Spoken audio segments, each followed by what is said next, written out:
Fine, no. Okay. Welcome back to the From the Fabricator podcast. I'm your host, Max Perlstein. Thank you so much for joining me on another ride through the glass and glazing industry. And today, really, again, like I say every month, excited for who I have on. Just really cool people. We lead it off with Nick Davy and Adrian Winoto of Andluca.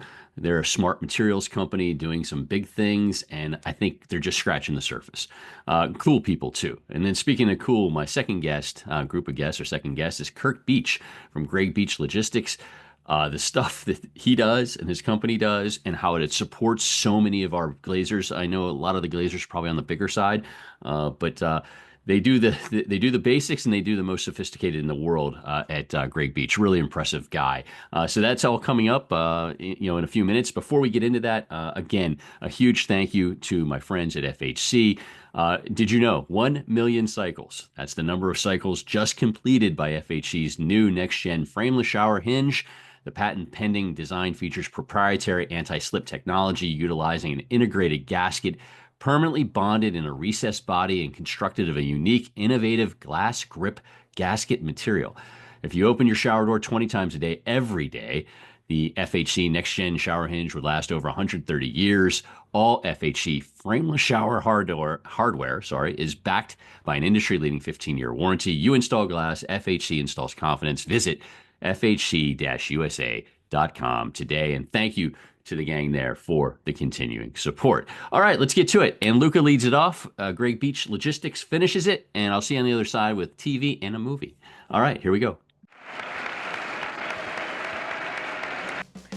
Okay. Kicking it off for this month, I've got two guys that are going to make a huge difference in our world, and I'm excited to talk to them and get to know them a little bit better. I've got Nick Davy, co-founder and CEO, CTO of Andluca, along with Adrian Winoto, Chief Product Officer of Andluca. You can find them online at andluca.com. That's ANDLUCA.com. We're going to hear about what they're about, what they're going through, and so on. It's going to be really exciting, I think, for all of you to hear about that. So, guys, thank you so much for doing the podcast. Absolutely. Yeah. Thanks for having us, Max. Love having you here. Max. Great. Well, let's start. Nick, we'll start with you, and then we'll go to you, Adrian. I always like to get that background, where you grew up, where you went to school, and then how you made it to where we're sitting at today. So, Nick, you want to kick us off? Sure. Yeah. So, went to UT Austin for undergrad in chemical engineering, and I grew up in the Houston area. And then in undergrad, I worked on energy materials. That was my first kind of stint. There's a really strong electrochemistry kind of history and group at UT Austin, including John Goodenough's there, who invented the lithium-ion battery, the anode side. And so anyways, I just kind of lucked into that and got really interested in advanced materials and their applications for energy. And then I went up to Princeton for grad school and kept working on energy materials there, got into the solar space and kind of optoelectronic materials and structured property relationships. And that's, so I really came into the glass world, sideways from chemical engineering. And, where I grew up in Houston, it's mostly oil and gas, so, but you also have Dow, and DuPont and whatnot. But yeah, happy to end up in the window and glass space. And I have a bunch of cousins that are architects who I've always looked up to, and civil engineers. So I always had an interest in architecture. And I also did a lot of camping as a kid. Mm-hmm. So it's kind of the environmental aspect. I was an Eagle Scout and also the senior patrol leader for, if anyone is in scouting, they'll know what that is. Yeah. So, kind of early leadership. Love it. So kind of the combination of what we're doing now is those kind of that background of, kind of being out in the environment and nature and appreciating nature and wanting to steward, a created world. And then, getting really interested in advanced materials and architecture, and kind of all that synergizes into what Andluca works on. Very cool. And I did not know UT Austin. For some reason, I thought you were kind of a Silicon Valley, Cal, Stanford guy. So I like the UT Austin. I'm a big Texas guy. I like the great state of Texas. So very cool. Adrian, how about you? Let's talk about your past and journey to today. Yeah, absolutely. Definitely a bit of a global one. I'm actually born in Jakarta, Indonesia. So that's where my family's from, and some of them are still there. Actually, most of them are still there. But we were big on education. So my dad got his PhD in the States and brought the whole family with him. So that was in the Boston area. We did that when I was younger, kind of back and forth from to Indonesia after he was done. But then went to high school in Nebraska. So kind of back to from the East Coast to the Midwest, and then I went to Stanford There's the for Stanford grad. university. Okay, Yeah, I I knew was there was gonna a say Stanford in here somewhere. there's got to Yeah. be a Silicon Valley guy, right? Yep. But I stayed after college, after doing undergrad and graduate degree in chemical engineering. I just never left because there's a lot here in the Bay Area. I love it here. Yeah. So yeah, and as a chemical engineer, you kind of can do, and especially being in Silicon Valley, you can kind of pick your path in a way. And I started my journey career-wise in pharma and biotech. Okay. So Okay. doing lab on a chip test equipment for the for DNA, RNA, protein cells. But I started with kind of two ends of the spectrum where I did product validation as well as R&D, and then shifted to another company doing consumer electronics. And kind of took that product from its inception in the R&D stage all the way through product commercialization. So it was a great experience for me. And then I made a big kind of my passion is energy. So I made a big career shift. I was like, I'm tired of doing stuff that won't have too much of an impact. So I wanted to do something with more impact. So I went into energy, anywhere from solar, batteries, dynamic glass, and smart windows. And Nice. so, yeah, so much so my passion for energy that we named our second child Watson, who's Nice. Watts Yeah. power. Yeah, I like it. I like it. I like it. yeah, Good taste there. I'll stay with you, Adrian, because let's talk about Andluca, and then I know you'll give a rundown, and then we'll go to Nick. But okay, somebody's just tuning in. They're listening. They love your backstories. Now they're like, tell me about Andluca. What is this? What's it about? And where does it fit into the glass world? yeah. Happy to talk a little bit about Andluca. So we are an advanced materials and system company. So we create functionalized advanced materials. We code it onto an interlayer, and then we use it to make a powered glass. So Mhm. that with that interlayer absorbs UV light and converts it to energy. And then we then think about what we do with that energy. So we take that energy and power different functions on the window. So and we make the window, we convert the window and transform it from something that's just something that you look through, but something to something that you can interact with and can give you benefits and values. So um, and as far as where we fit into the glass industry, kind of everywhere. And we're trying to do it in a purposeful manner, though. Mhm. We're trying to work with the channel, starting from the glass fabricators to the window manufacturers, all the way through to the builders and the architects and developers and to end users. So, Cool. um, yeah. Yeah, and Nick is the co-founder. Give me your take on this because I'm very curious on what you've created and what you've built and where we're at. Yeah, well said, Adrian. He was talking about the ecosystem. It's been super interesting. And Luca was founded before COVID. And you look at some of the timing of different companies in our space and different approaches. So we've really been looking at residential of late, but for a number of years, the company kind of shifted towards the smart home. We had this whole work from home situation during COVID, where people were spending more time in the home, and some of the early work. Electrochromic is one of the things that we can power. We can do Hmm. this self-powered smart glass, which that's a wireless system. It installs much more easily. You can start to think about the renovation, both in commercial but also residential. Having a wireless product super helpful. But in any event, people are spending more time at home. They're working at home. A lot of the early kind of value props around electrochromic glass was about the office and how Hmm. people spend how much do you spend on people versus, land, kind of the real estate, and then, energy, and it's more than energy, it's about, the quality of life and the, productivity of people in spaces. So this is interesting. So that kind of shifted towards the home as well.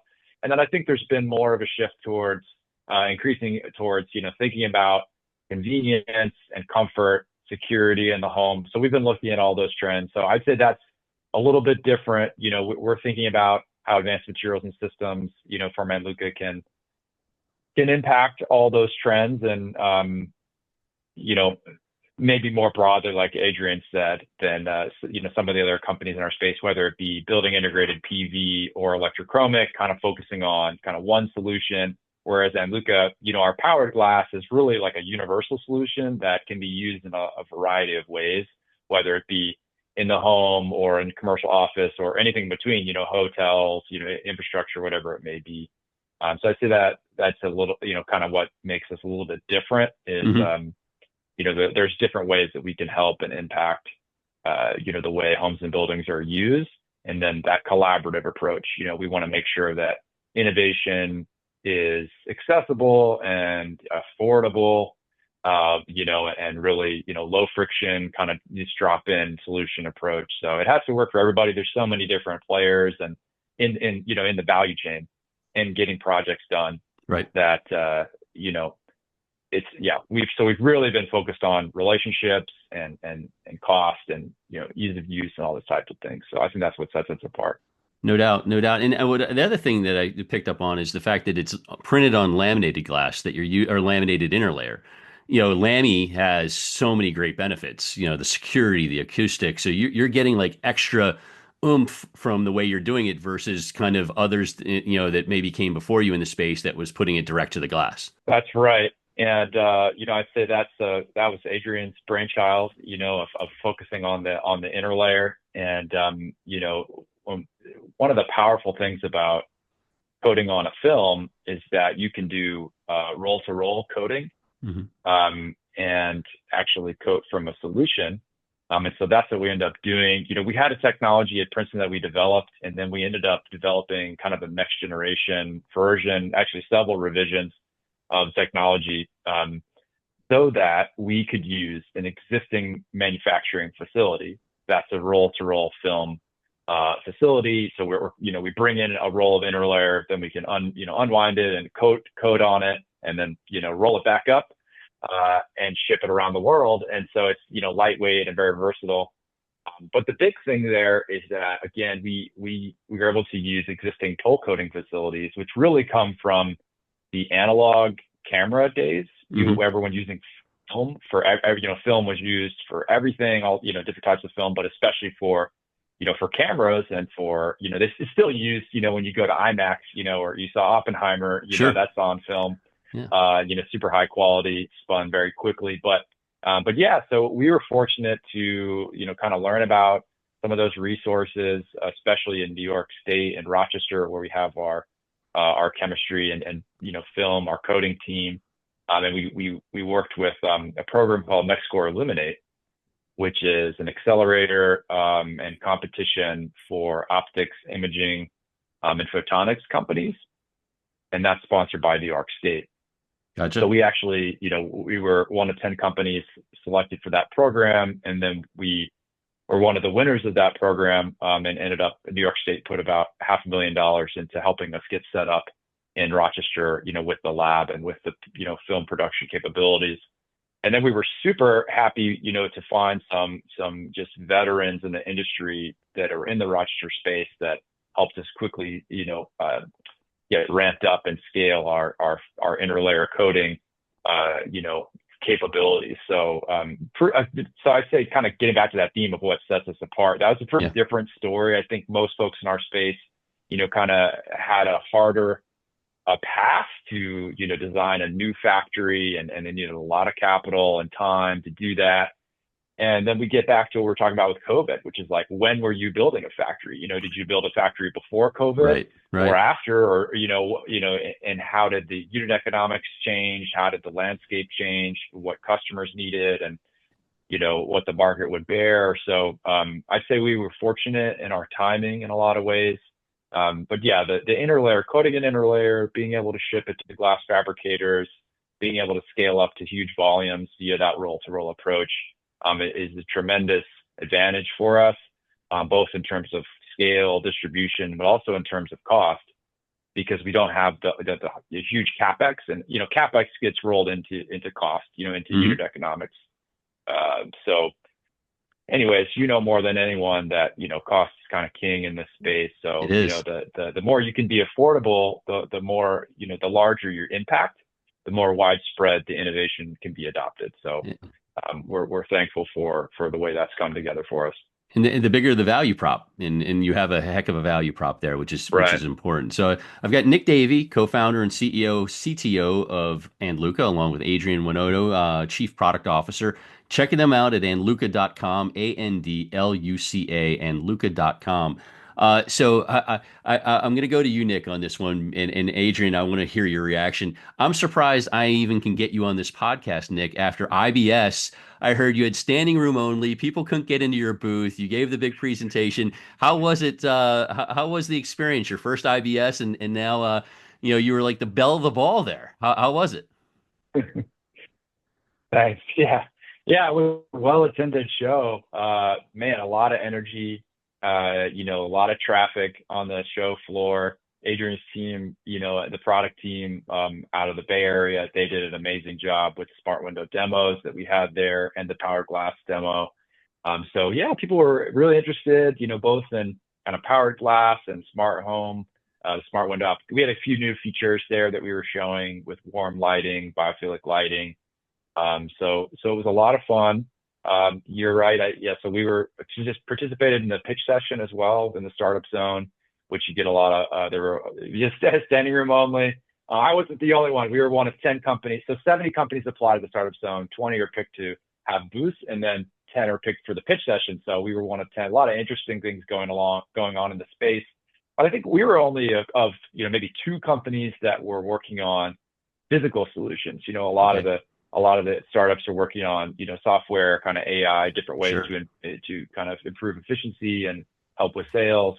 But obviously chemical engineers come in here, working on innovative, physical products, building products. So I think that's, increases the interest and kind of set us apart. But yeah, it was a lot of fun. Congrats on that. Congrats on that. And Adrian, you were working the space down. You guys were in the startup zone, I believe, and you were working the space. Sure. And I texted you and I asked how it was going. And you're like, I'm tired. It was a heck of a day, So talk to me about the experience there. You guys were busy for 3 solid days. Yeah, it was definitely exhausting, but it was like a really good kind of exhausting. It's when at the end of the day you're tired physically, but like your brain is just so pumped up just with all the great discussions from people that were genuinely interested in what we had to offer.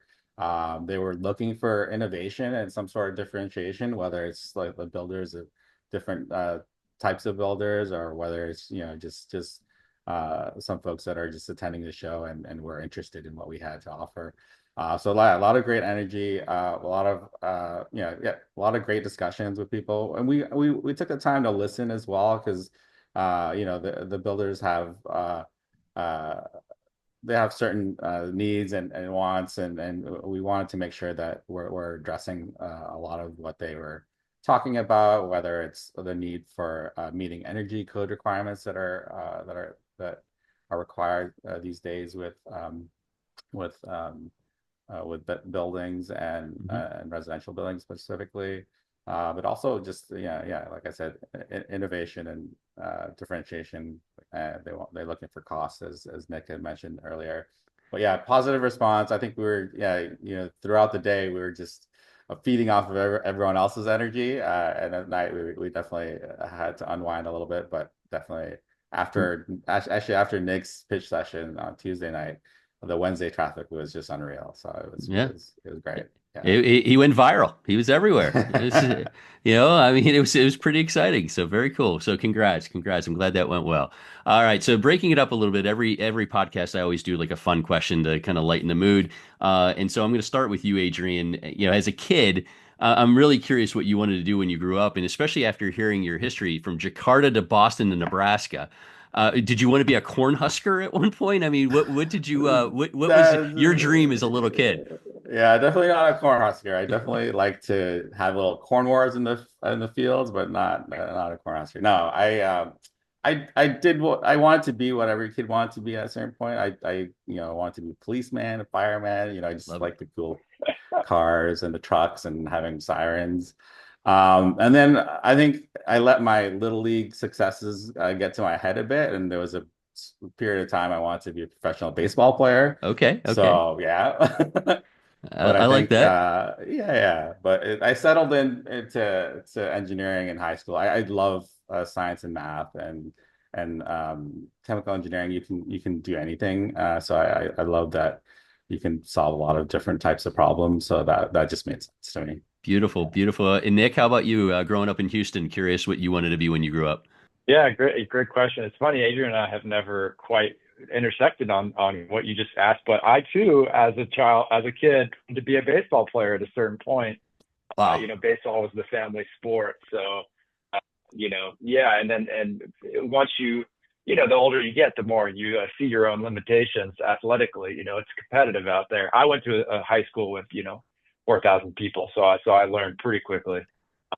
But yeah, I'd say, going into college, it kind of comes back to what I talked about earlier. I remember my essay, to get into school was really about, why do you want to be a chemical engineer? And it was looking at just the way materials and the flow of matter just impacts the world and ultimately impacts the environment. And then, I got into chemical engineering, and that first class you take, mass and energy balance is where you kind of look at the inflows and outflows of matter, and then how it changes. It's really where chemical engineers, that's the unique thing there is you can have a mass balance of, you're shipping, bringing in a certain amount of stuff and you're shipping it out. But with chemical engineering, you have, it actually can change chemically, and then you have, energy that's coming in and out. So this became very interesting, and it's like just a very, very powerful platform, I think, to understand the world and the economy. You could do a lot with that. I just had a professor that basically said more or less that chemical engineers are responsible for a lot of the problems that we have, and that they're going to need to be responsible for a lot of the solutions Yep. going forward.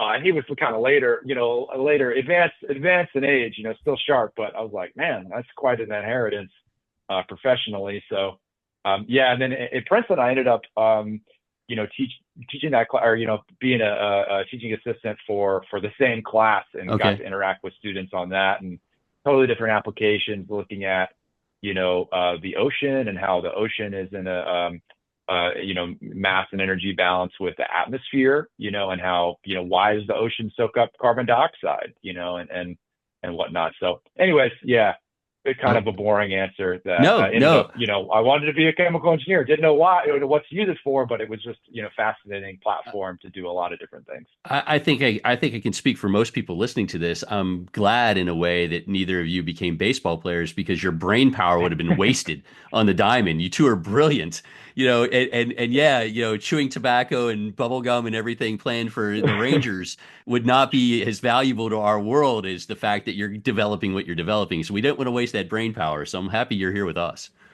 I love it. You're probably like, I would have liked to sign that $1 million contract, that multi-million-dollar contract. So I love it. I've got Nick Davy with me, Adrian Winoto, and Luca. Check them out, andluca.com. And Nick, I'll start with you on this one. Very curious, startup mode. We talk Mm. about, a lot of companies, you hear about it on, on the news, and you see it, it's a startup, it's a startup, it's a startup. I'm curious, like, you're in this mode and you and Adrian are in this mode. What's it like? I mean, because you've been doing this, you said, since before COVID. I assume that there is the fear factor, there's the paranoia, but you're always hustling. It keeps you going. What's it like being in startup mode? Yeah, it's a good question. I think the urgency is helpful for problem solving. Humans are so adaptable, and it's like you put boundary conditions that you have to solve this, and you have a certain amount of resources, a certain amount of time, and people can really problem solve. And we have our team is a majority technical team. So it's a really strong interdisciplinary group, and I think folks have fun working together.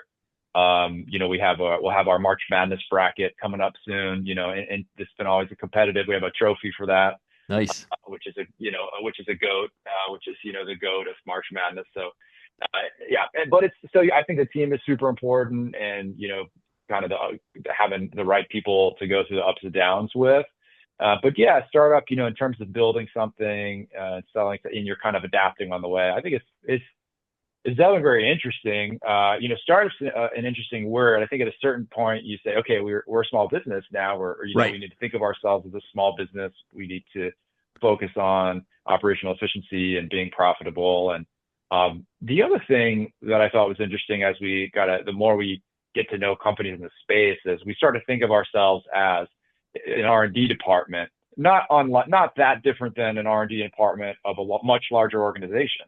It's just that our organization is just that R&D department, for a period of time. Then you start to add a sales and marketing function. And so we look at, we realize we have what we call innovation as a service. We realize that, well, there's companies in our space that maybe they don't have as large an R&D department, or they definitely don't have the same composition in terms of the chemistry and the chemical engineering, advanced materials, all the way to the systems engineering that Adrian's team does, on hardware and firmware. So we really span the gamut. That's how we add value, is looking at what I call kind of atoms to infrastructure, which is, we have computational and synthetic chemistry around, down to the molecule, thinking about, peripheral moieties on a molecule, and then, coatings and devices, and then all the way up to thinking about how is AI going to impact, the operation of Windows Right. in a home, and how, a user, kind of myself as a, homeowner, like, interacts with the air and the light and the sound and the glare and all this stuff. So yeah, it's just really kind of interesting platform. But yeah, I'd say at this point, are we a startup? Maybe we're a small business, and maybe we're really just like an R&D division within the industry. Yeah. So I think that's how we think about it now. No, that makes sense. And I also love the culture aspect, because you can't go anywhere without the culture. And so the fact that do the things that you do with March Madness is pretty cool. So I think that that's a good thing. And Adrian, now coming from your direction, you've got a product to market, and you're a chief product officer, and it's a very young business. It is so we've moved now from startup to, like Nick was saying, your small business. What's it like for you, pushing products that are really, really fresh and new? Yeah, I think it's definitely exciting. And there's also a bit of education element to it that we have to kind of see the industry with. Startup definitely has some associations with it, and that's why I think Nick is shifting our focus to more small Yep. business, because we're quite ready. And now it's just about educating our customers and the different market segments about what value this could be, and we're trying to make it super easy for people to adopt as well. So like you said earlier, the functional material is on an inner layer, and people, glass fabricators, know that they work with that before, so it's something very familiar to them. So we're hoping that provides easy access to kind of them adopting this as something that they're familiar with. And then, try not to be scary in terms of, like, we're innovative, but in a very practical manner, right? Right. So, like, we allow the glass fabricators to kind of make their like laminate as they normally do, make their IGUs as they normally do. We definitely have a special step, and we leave it towards the very end of the process, where and then we're actually developing a tool that can do this automatically, so people don't have to be scared about different processes that they've never seen before. True. And then on the window manufacturing side, yeah, again, it's a little bit of education, but also just working together specifically with them, because there is a component of integration with the window manufacturers. But they are, they're used to kind of like secondary operations, like, because they have to put hardware on the window usually. Right. So they're used to, punching holes in things, and now we just have to ask them to take the wire here and put it somewhere else. And Sure. so that's definitely an easier lift. But yeah, it's very exciting. I'm excited because I see the excitement in our potential customers and kind of their reaction, especially when they come out to visit us and see the demos that we have here, or like we were at IBS, when they can see, touch, and feel it. Yeah. it just gives a huge a different experience, because it is, at the end of the day, we are also selling an experience to the end user, to the homeowners. This is something that you'll make you feel more comfortable, make you feel secure, make you feel protected, make you feel like you're saving some energy. So a lot of these things that are benefit to the end user and the homeowner, we're trying to have people experience that directly. And so that's kind of our approach to kind Beautiful. of getting the word out about Beautiful. what we're Yeah. trying to do. Yeah. And again, I think that the difference, if somebody's trying to think that they're trying to compare you to electrochromic, that there is no comparison, because was kind of like a luxury. All it did was, in my opinion, was go from light to dark. It didn't bring a good, it didn't harvest energy. It didn't do that much from an energy standpoint. Obviously, without the laminated inner layer like you have, it didn't provide acoustic or security. So it's not an apt comparison. The fact that Andluca has a product and a line and a suite of line that does so much for our environment and our world is really important.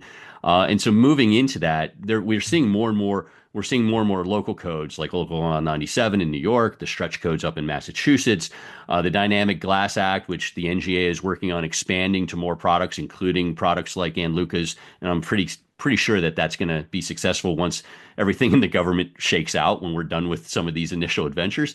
And so I think that's really good. How do you guys feel about, I think these codes and these moves benefit you. Do you feel like you fit in really well with that?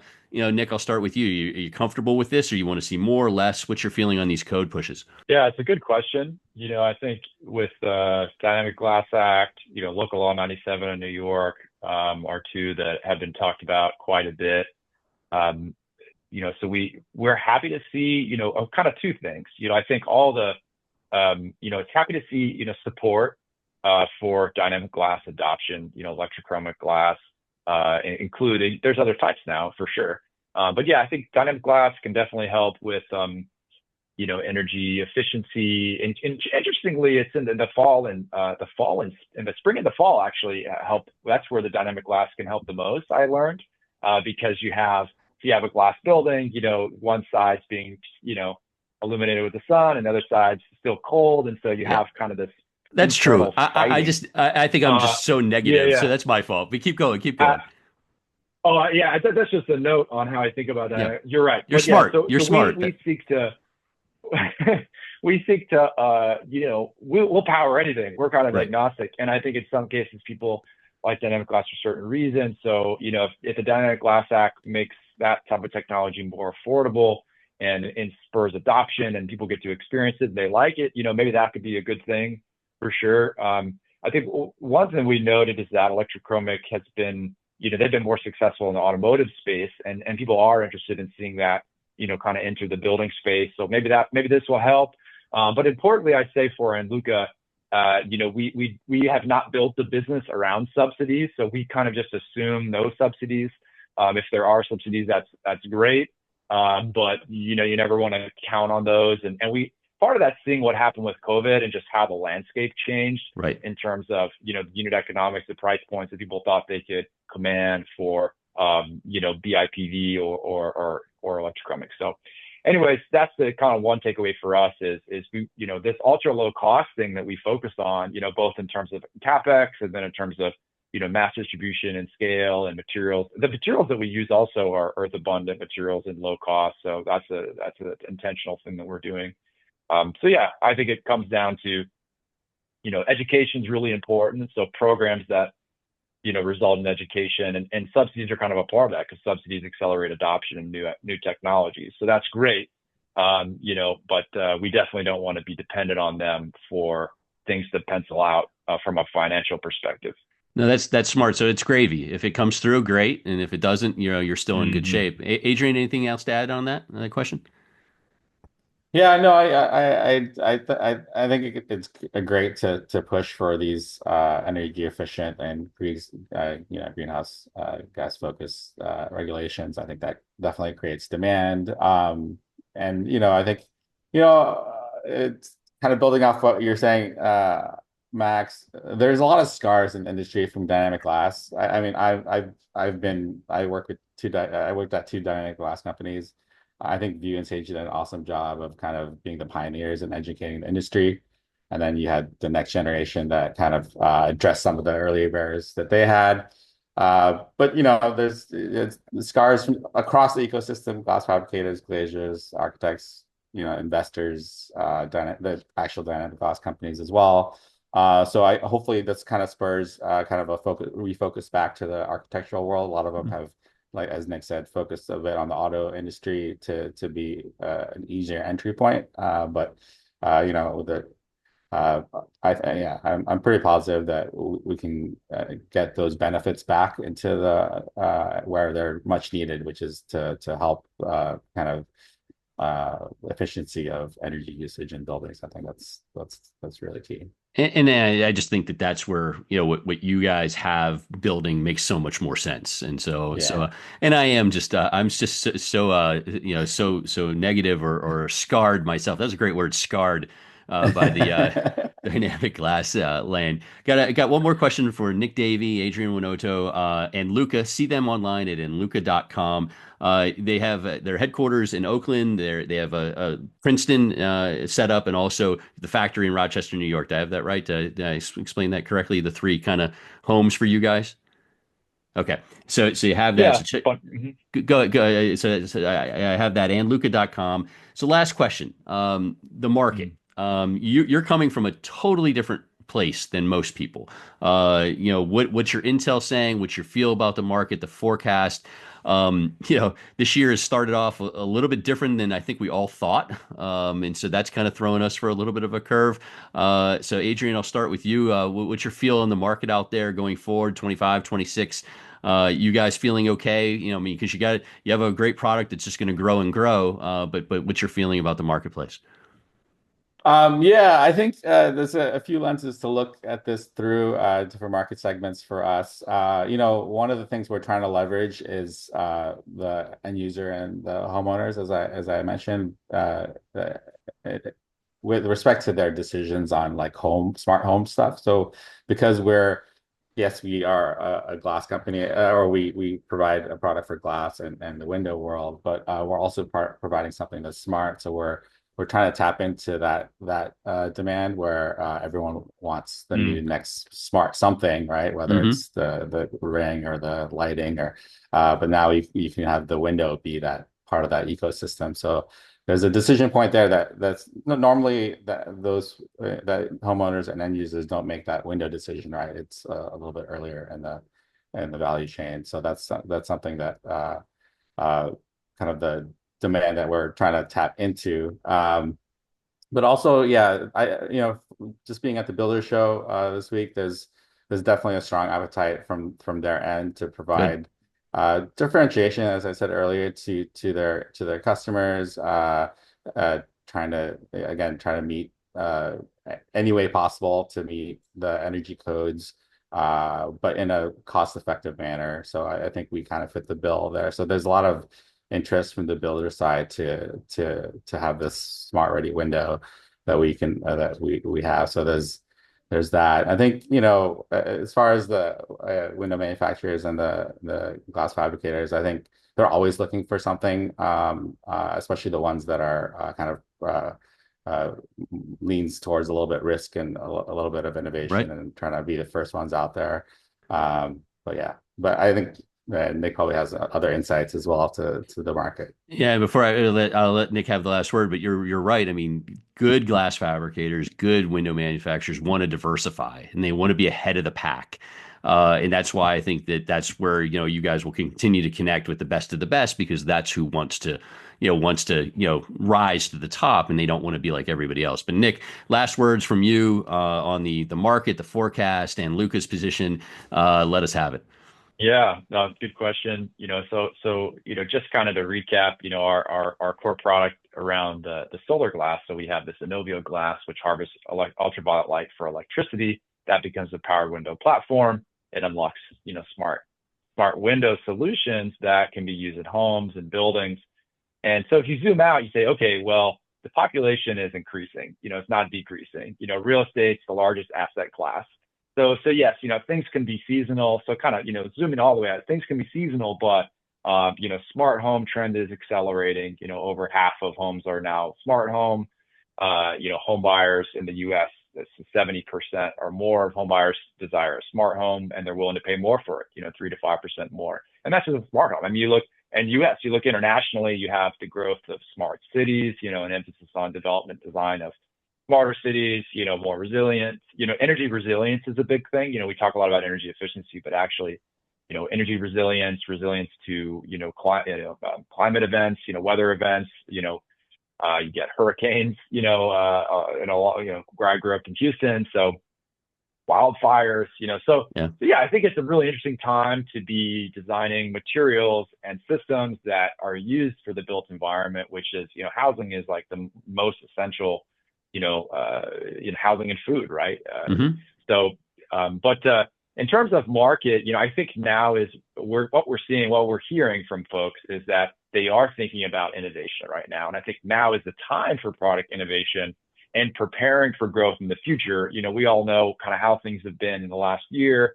But what I'm hearing is, second half of this year, people do generally expect, building starts to pick up and renovation, this kind of golden era of renovation to kind of accelerate.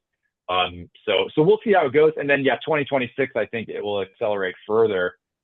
Folks are, they're really investing in the homes where they are, especially in the U.S. A lot of people are, and they have low interest mortgages, and they're not going to be moving, unless they're having more kids and the kids are growing and they have, they need more space. Then maybe they're going to look at a new home. Maybe they'll look at a new build. But a lot of people are going to be investing in their existing homes or inheriting homes and remodeling them. So with a wireless smart window platform that we have, where the window produces its own energy using sunlight, that's a much easier sell than a wired solution because it can be installed like a standard window, which in the residential is just a game changer. New builds is a game changer too, because you have a faster build, lower risk, all these types, and risk is so important in this space to mitigate. So yeah, I'd say the timing is actually pretty good for us, what we're seeing. And we also benefit from what Adrian mentioned earlier, which is all the education that's already taken place in the industry around smart glass, dynamic glass, building area PV, and just getting folks comfortable that there is innovation happening in glass and in the windows and facades. And that's a good thing. And it's worked its way into kind of the business development divisions, the R&D divisions, and the C-suite of these different companies, where they're really looking at, okay, how do I achieve growth for my organization? How do we differentiate and kind of outcompete, our peers? So what we're seeing is like I said, I think that was represented at IBS. It comes back to the Builder Show last week, where there was a lot of interest in what we were doing, and I have to think that's why. No, I like it. I like it. And if you're a fabricator, a window manufacturer that is interested in what these guys are doing, you can hit me up and I can connect you, or you can go to andluca.com, and it's ANDLUCA.com, and reach out and connect with Adrian and Nick, and they'll get you taken care of. But these are two guys with big brains doing big things. I'm excited. What we've got for the industry. Nick, Davy, Adrian Winoto, thank you so much for doing the podcast, and look forward to seeing where you're going. And I'm happy I got you guys now, because the way it's going, I won't be able to get another interview with you guys. You'll be too big for me. So I'm happy. I'm happy I'm on the ground floor. We always have time for you, Max. It's such a pleasure. Thanks for inviting us on the pod. Thank you. Thank you, guys. Appreciate it. We'll see you soon. Thank you. Thanks, Max. Bye. Hey glazers and fabricators, FHC, the frameless hardware company, is here to support your business. In addition to offering a complete selection of glazing tools and supplies to get the job done right, we design, engineer, and manufacture a comprehensive offering of frameless shower door systems, heavy glass doors, aluminum entrances and storefronts, architectural railings, transaction and display hardware. Privately owned and American-made, FHC prioritizes you, the customer. You now have a choice. Visit fhc-usa.com. Okay. Next up on the From the Fabricator podcast, I'm thrilled to be joined by Kirk Beeche, Director of Greg Beeche Logistics. You can find them online at www.gregbeeche, and that's GREGBE, two E's, BEECHE.com. So gregbeeche.com. The Beach has two E's, BEECHE. Beeche. Okay. So, Kirk, thank you so much for doing the podcast. Oh, of course. Thanks for inviting me. Well, I'm thrilled. I find you fascinating. I find what you do fascinating. We're going to talk about that because I think you're a game changer, and Greg Beeche Logistics-GBL is a game changer. So we'll get into all of that. But let's start with you personally. Curious, where you were born, grew up, went to school, and how you got to this path today. Okay, well, I was born in upstate New York, Schenectady. Okay, Um, Went to, grew up in that part of the state, Saratoga Springs area, most of my life. I went to Hamilton College for my bachelor's, gotcha. and then studied at Rensselaer for my MBA. Nice. Um, and after that, joined the family business, which I thought was for a summer, and it lasted 17 years. Um, I just got caught up in what we do. Gotcha. Uh, so many people at Hamilton go into, New York and Wall Street, and that's where your head's at when you're 22 years old. Sure. But I just got so caught up in what we do because there's so many wonderful challenges in providing these solutions that it's addictive. And so that version of GBL was acquired Okay. in 97, and I stayed on another 5 years and then wanted to branch out a little bit, did a little exploring, and ended up being hired by Enclose as a project manager. Okay. Okay. So I worked with them on the Bloomberg Tower in New York, Mm-hmm. and then it was followed up by a building in Philadelphia called the Cira Center. Okay. And 3 years with them, wonderful experience, amazing company. I learned so much. Yes, no doubt. Um, and then I was heavily recruited by Safeway Scaffolding at the time. Okay. And so I went with them, ran their North Jersey branch for 5 years, which again was tremendously, powerful experience for me to gain the knowledge of one of the oldest scaffold companies in the country, if not the world. Sure. And they have so much experience with every aspect of not so much suspended, but just any form of access. And so after 5 years with them, my father, Greg, was talking to me quite a bit because he had restarted his company in this new flavor, GBL, and developed some new patented systems for suspended access and material handling. Got some patents, and he was growing at a rate that he needed more help. Started at his dining room table with two designers in 2001, and he was just doing consulting at first, but the industry pulled him in to provide the equipment as well, and it evolved and built our own facility eventually. And by the time I'd gotten on board in 2010, we had a 5-acre property with some manufacturing buildings on them that he designed, and our in-house people worked with him to design. So now it's 4 buildings. Wow. And 8.5 acres. But we've grown quite a bit. Sure. Sure. So basically, you had the longest summer ever, 17 years. At the first round, and Yes. got some various experience, which really helps you probably today because you had that different experience with Enclose and then the scaffolding and so on. So let's talk about GBL, Greg Beeche Logistics. For those who don't know, I know a lot of people, some of our bigger glaziers know you, especially in New York and some of the other big metropolitan areas. But for those who are watching and listening for the first time, give me the rundown on GBL and what you guys all do there.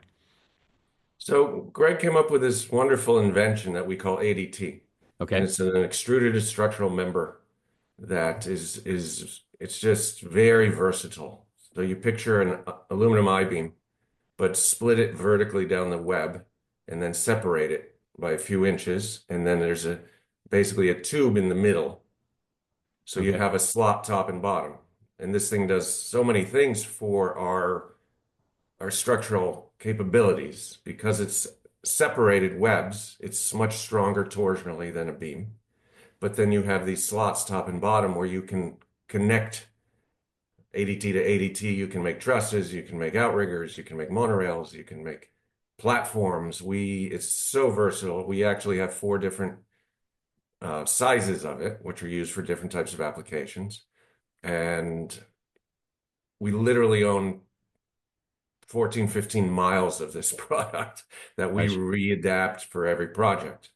So that's the basic building block of what we do. But what's so wonderful about this design is it's just so adaptable and so structural. It's just amazing that this product that he created. He's our mad scientist. Love it. Love it. And so this product, obviously, with everything else you do, makes it easier for the glazer, to get their job done on time and efficiently, correct? And most importantly, safely. Safely. Thank you. That's huge. Yes. So We have that's an immaculate safety record going all the way back to 2001. So that's pretty remarkable. But we put so much effort into what goes into that, meaning all the engineering and design reviews and field implementation, where we make sure that everything's installed properly and we make sure the end users are trained effectively. And so we have a very, very robust system of checks and balances to ensure safety, which is first and foremost.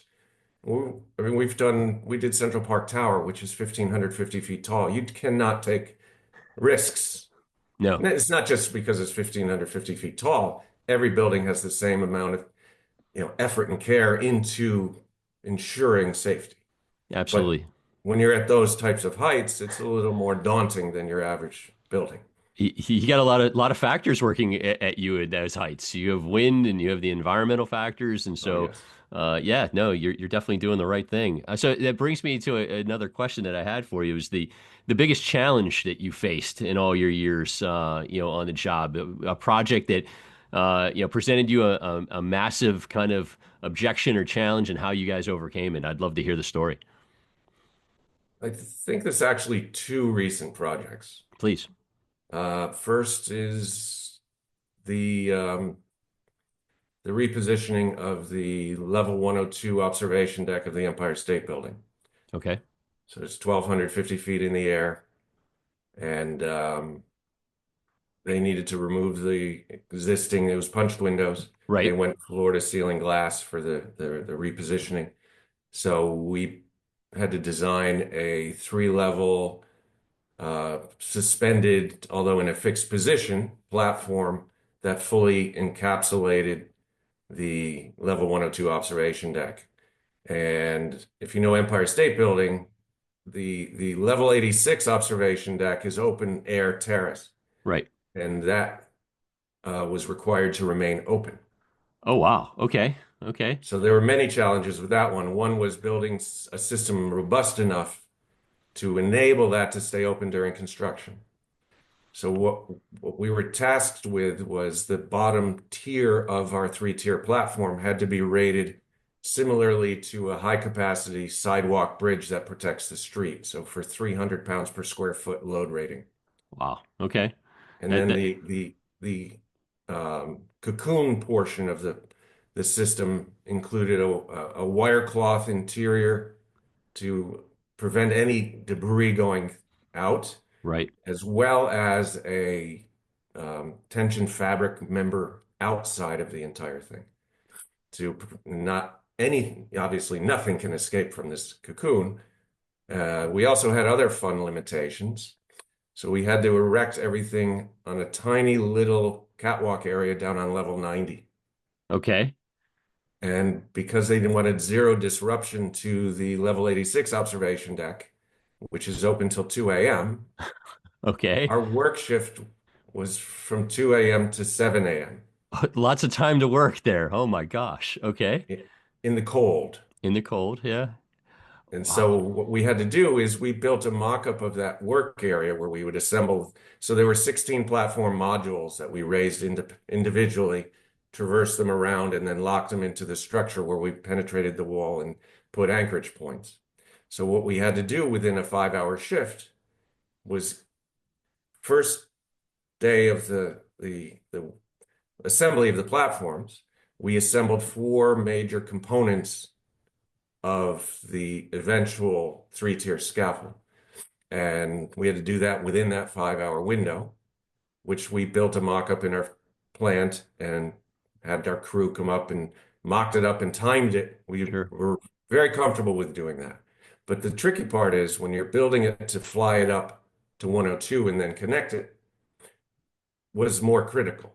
Yeah. So we picked the top piece up first and then bolted in the next section, the next section, the next section. So you had all 4 chunks bolted together. Then we had to fly from 90 up to 103, really. That's where our suspension point was. Then we had to traverse on our track system we installed for these outrigger hoists to traverse it around. First one is the worst one because you go all the way to the opposite side of the building, and then you have to lock it into your connection points, all within a 5-hour window. So, I'm kind of amazed just that they wouldn't at least adjust a little bit their timing to allow you a little bit more time. I mean, it's incredible to me. I mean, this is a big undertaking, and they still kept their same hours and stuck you in a 5-hour window. That's amazing to me. so we were allowed to work inside the building staging materials prior to 2 Okay. a.m. Okay, So we would good. start at 11 p.m. All right, that's helpful. Right. But you could only bring it to the opening where you would bring it out onto the catwalk. You could not bring it out there until 2 a.m. Wow. And we have such an amazing crew on that one. We never overran once. And think about it, it's 1,250 feet in the air. You cannot just stack these modules up and then leave it hanging until the Yeah. next day. Right. Because, think about wind at 1,250 feet in the air. And So I also get, the design parameters for this thing were incredibly stringent. yeah, So it had to sustain hurricane force winds. right. And then because they use components and cladding analysis for this design, it also had to be a theoretical condition where it was encapsulated with 3 inches of ice around the entire thing. Wow. Yeah, So it's a lot.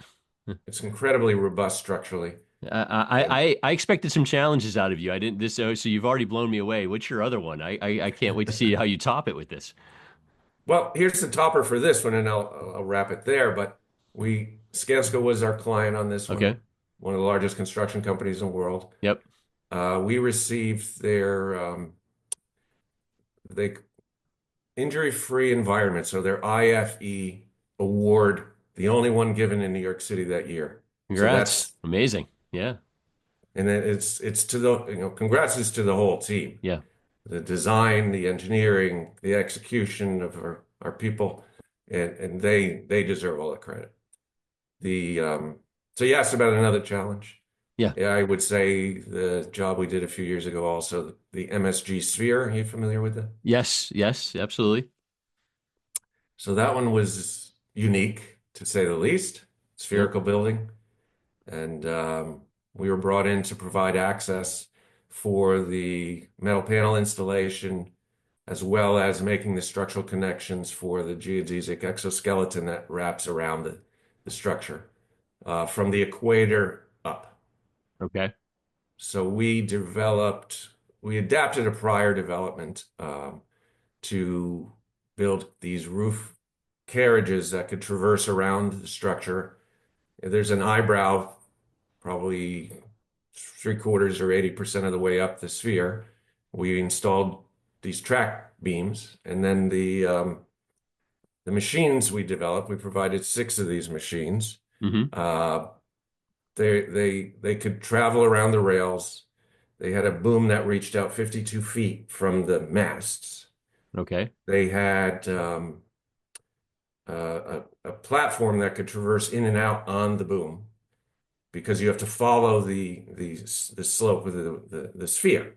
Mm-hmm. So you needed to provide access. It's not just like a fixed scaffold. You had to be able to swing the boom back and forth. Right. The cat head traversed in and out on the main boom. The counterweights were synchronized to match the movement, so there was always a neutral load on the mast. Gotcha. The boom could slew like a crane, like a BMU, and the cat head could traverse in and out, and it could also pivot and slew. So we also had a material handling hoist built into the boom so that they could pull their panels and then hang and install them while working from the platforms. Right. So And go ahead. I'm sorry. that was an incredible challenge, especially all the motion control. We've really refined controls. So this thing had to be able to travel on the rails. The main boom had to be able to slew. Hmm. The carriage had to move in and out. The platform had to move up and down. The hoist had to lift up and down on the hook. And the counterweight was synchronized with the movement of the cat head on the main boom, which are all tied together by digital encoders into a control panel that was about 5 feet tall. Wow. I Eh, think there's 12 or 13 axes of motion control in those controls. That's an art we've truly refined beyond anyone in the entire industry. No It's doubt, our and controls. all on a spherical building too. I mean, Yes, that's the kicker of it all. This is not your traditional, vertical building. This is a sphere. So a that's pretty sphere. amazing. Very amazing. Kirk Beeche is with me, director of Greg Beeche Logistics. See them online at www.gregbeeche.com, and that's Beeche, gregbeeche.com. I'm curious, after talking about this, what's the biggest, misunderstanding or misconceptions about what you guys do at GBL? Do you run into anything that, because you can do so much and you're so helpful, and obviously the safety function is gigantic, but do you run into things that make you scratch your head, or people don't understand about what you do? I'd like to, anything you want to clear up out there. Well, one thing that I've experienced, which we take on these significant challenges and find solutions, like the Right. two I just showed you. Hmm. But sometimes I'll show up at a project where we've provided a kind of a high-end technical solution, and then I'll see a half a dozen conventional suspended platforms on the building, which aren't ours. Okay. And I'll ask the client why we didn't even get a chance to bid on those. And Right. the answer is, we thought you only did the crazy things. Yeah. Yeah. That, you know what? That's what I was thinking, the misconception, because you're so, you're known for those tough things and those sophisticated things. So you probably run out of, folks don't think you do the basics too, which you do. And the basics our designers can do in their sleep, basically, Right. because they're simple for us, Right. because the bar is so high for everything else that we do. I love it. I love it. This is very cool stuff. And one of these days, I'm going to get to one of your sites. I think that's a bucket list thing for me, just to see your stuff, especially everything that you're explaining. So, breaking things up, I always break the interviews up halfway through with a fun question. And since you're in New York, and you and I briefly talked about this off air, trillions of options for pizza. Pizza's my favorite food. I'm curious, your favorite slice all time, or if you're a pizza guy, talk to me about the pizza in New York. If anything, next time I get there, where do I got to look for? I'm not sure if it exists anymore, but the one that sticks in my head goes back to when I was in college working in New York for us Okay. on a job site down on Varick Street. I used to walk over to Ray's, which is on 13th on the west side. I'm not sure that it still exists, but it was so good that it still sticks in my head from 1984. That's impressive. I mean, that's good pizza. That's good It is. pizza. I will have to. I will search it out next time I get to the city, and take a look for that. And I'm a crazy. When I get there, I stop it everywhere where it's pizza, even the dollar slice ones, all the way through the classics, because I Of love it so course. much. I love it. Very cool. All right, back into the interview portion. Very curious on this one about how you dealt with COVID. We're at the 5-year anniversary of COVID right now. When it hit, I know New York was tough. Other cities were tough. Talk to me a little bit. I'm just curious how you dealt with the rules, because I know that at one point, I would talk to glaziers and they said we're allowed to glaze, but each glazer has to be at least 6 feet away from each other or we'll get fined. How was it for you guys? Because I mean, you're in close quarters, you're creating things, you're up in the air. I mean, you need a lot of hands on deck. What was the COVID, year and two like for you guys? Well, it was such uncharted territory. When it started getting really intense, Yeah, well, the first thing we did is we enabled all of our designers and engineers to work remotely. Within a week, we put that in place. gotcha. Got them all remote computers and gave them, secure connections to the servers. And we took care of that. Within a week, we had everyone working remotely. No one knew what was going to happen. Yeah. New York being hit so hard and so early, there were serious restrictions, and most of our projects were closed Okay. for several Okay. months. Okay. So there were a few open ones on hospitals or certain residential projects, but the vast majority of our work was just closed. Oh, wow. Uh, but then as far as in the field, they had to mask up when they finally went back, and we followed all the protocols as prescribed, and we did what we had to do. It was scary time. It was certainly painful for us as a business as well because Hmm. of the shutdown. Held up a tremendous amount of our work, of course. And Yeah. now it's a different world. It's changed the complexion of New York City is our biggest market, and the commercial high-rise market slowed down dramatically Right. with the slow return to office and all of that. So, it's still not where it was for us, but there's actually in the past year or so, we've been bidding more work than we've ever bid in the history of the business.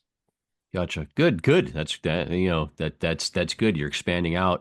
I was just curious because I just knew, I mean, and you're in the epicenter, like you said, with New York, it was hit really hard, and just how the rules were so tough that when you did have the opportunity to go in the field, I mean, you just couldn't get things done as efficiently as you used to, but you had to follow the rules. So it's just a Exactly, tough exactly. gig. Yeah, that I it's for some reason I think maybe it's the anniversary. I'm on this COVID kick of trying to look back at that time just because such a, like you said, unprecedented, crazy time in our world. So I was just curious there. So thank you for that. I got Kirk Beeche with me, director of Greg Beeche Logistics. See them online at gregbeeche.com. That's GREGBEECHE.com. Neat site, neat information. Just curious, you guys, like, you mentioned earlier, you can do the basics. You can do the basics in your sleep. You can do the most intense, like Empire State Building and the Sphere. How do you keep evolving? I mean, what drives you and the company to constantly come up with these new technologies? Obviously, safety you mentioned, but what's the drive? It seems like you guys are kind of at the mountaintop right now. Well, thank you for that. But usually the drive is projects. People Okay, bring us in. We do very little marketing. It's all word of mouth. So we have a reputation out there to be able to provide solutions for very challenging um, structures. gotcha. So a lot of the work where we create new designs is project driven. We really, we're busy enough that we don't just sit back and say, "Oh, what can we create now?" Just on Right, a whiteboard or something. right. It's almost always purely clients pulling us in those directions to raise the standard. We recently finished work at the new JP Morgan Chase Tower, Okay, 270 Park, which is a 1,400-foot tall tower. And our client there, New Hudson Facades, put a serious challenge in front of us. yeah, They had very heavy, tall curtain wall units to install there. So the system we developed was really pushing the limits of our capabilities as far as load capacity. And what we've developed there, let me put it in perspective. A typical monorail of one of our would-be competitors yeah. can span maybe 8 or 10 feet between supports and hold maybe 2,000 pounds. Okay, So what we developed for them spanned 40 feet and could support 7,200 pounds. incredible, And these incredible. units weighed as heavy as, I believe, 5,500 pounds, but the typical ones were like 3,200 pounds. Wow. And our systems enable tremendous productivity and safety, of course. We never had it, it's just, but that raised the bar for us significantly as far as span and capacities. I love it. I just love the fact that you guys can jump into action when you have a challenge put in front of you and then create something that works that keeps the building safe, the people safe, efficiency, keeping everything moving. That's huge. So kudos to That's you. everything to us. And Kudos. there are many instances where we'll get called into a project that we weren't involved in necessarily. And a facade contractor will say, well, they want to take the tower crane down early. We were planning to set the whole top of the house with tower crane, and now they want to take it away. Can you help us? And we need you there instantly. Yesterday, right? Yeah. Yes. And because this is not uncommon for us, we're generally able to respond in a timely fashion, which is still a couple of months, but to develop those kinds of solutions under the gun is, we were very responsive in that regard.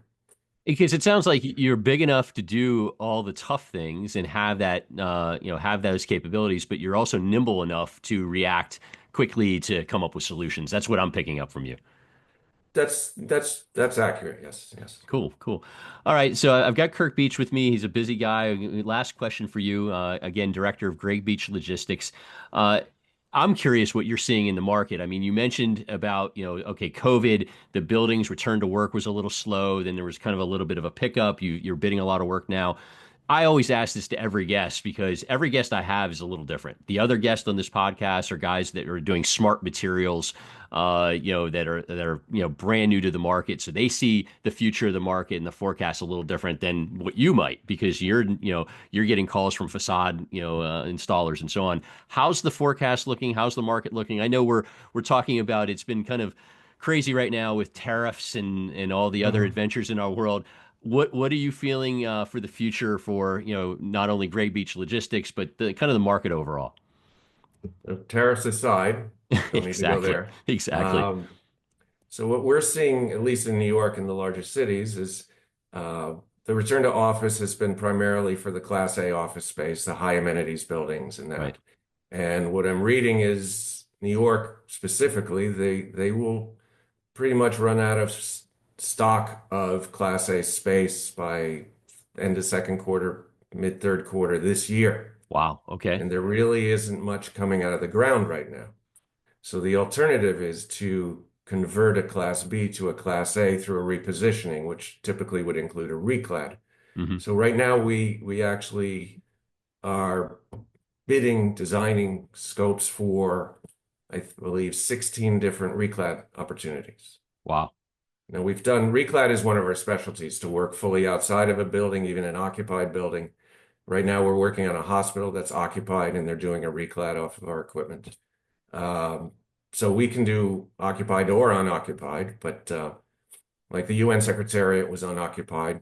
They did a full removal of the curtain wall using our equipment and then the install of the new.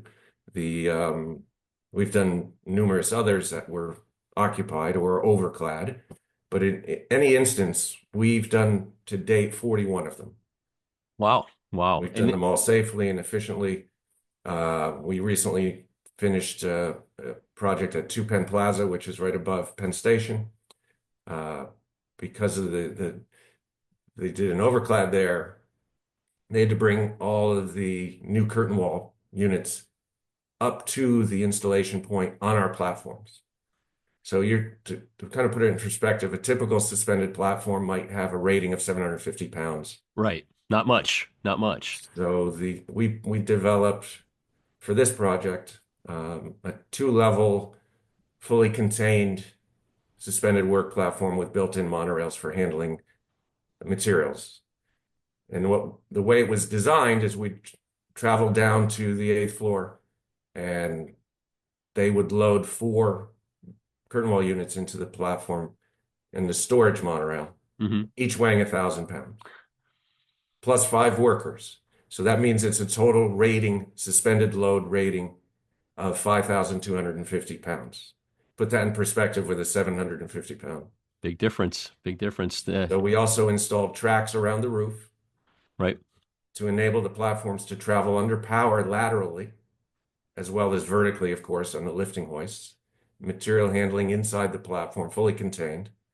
And then the real trick here, and this is one of our new products that's actually patent pending now, Hmm. is at the corners, typically you would have to de-rig your equipment and reinstall it around the other side of a corner of the building, Right. which could take days, 2, 3 days possibly, depending on conditions. Hmm. We developed a powered turntable for our track system. Oh, so And you can then we turn had rack corners. and pinion Yeah. traversing of the cat head on our booms. So the platform could traverse far enough out.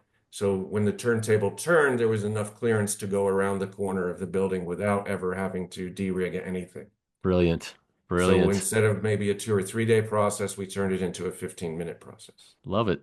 Love it. Totally powered, semi-automated.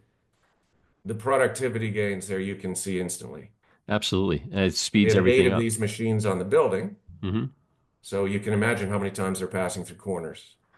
Yeah, a lot. That's huge. That's huge. That changes the game. And I enjoyed or I appreciate the info on the reclad, because it really does feel like we're into a whole new generation of retrofit sort of Yes, plays. We have so much old stock all over the country that either needs to exactly. be, redone, torn down, and, reclad, whatever the case may be. And I think that's the next, huge hot thing. And obviously, you guys are on the cutting edge of helping people get and achieve that. So that's pretty cool. You got to be pretty pumped about where this trend is going. Well, we absolutely are. I've been told there are about 70 reclads in planning stages just for New York. Bring it. Bring it on. Bring it on. This has been great. Kirk Beeche, director of Greg Beeche Logistics. Please check out their website at gregbeeche.com. That's GREGBEECHE.com. You can see all the equipment and kind of be mesmerized like I was. And Kirk, I appreciate the time, and I'm serious. One of these days, I got to get to one of your sites. Oh, we'd be glad to give you a tour. Somehow, some way, that's a definite bucket list thing for me. But I really appreciate you doing the pod and supporting the industry the way you do. So thank you so much. Well, thanks for having me. Awesome. See you soon. Thank you. Okay. Great interviews. I'm thrilled. Thank you again to Nick and Adrian from Andluca, Kirk from Greg Beeche Logistics-GBL. I think it's great stuff. Really, really enjoyed it. Again, thank you to FHC for the sponsorship of this episode. Great supporters of the From the Fabricator podcast and the industry. They've got some big news going on there right now on their FHC Next Gen frameless shower hinge. Over 1 million cycles tested, 15-year warranty. You install the glass, FHC installs the confidence. Visit fhc-usa.com today for more details. All right, TV and movies. Reacher is back. I think I may have mentioned it last month or the month before. I just love the show. Just gripping, enjoyable, empty calories, bring it on. Not empty calories, and probably, I think, the best movie of the year, and it was robbed by not being Best Picture nominated at the Oscars, was September 5. Truly a masterwork in filmmaking, storytelling, a tough situation, a tragic situation in Munich for the 72 Olympics, but getting it from the view of the television production crew and just the unknowns and how to deal with things and how to get to the back of where this was all happening and what they had to do. Unbelievable, fantastic. I can't recommend it enough. So check that out, September 5.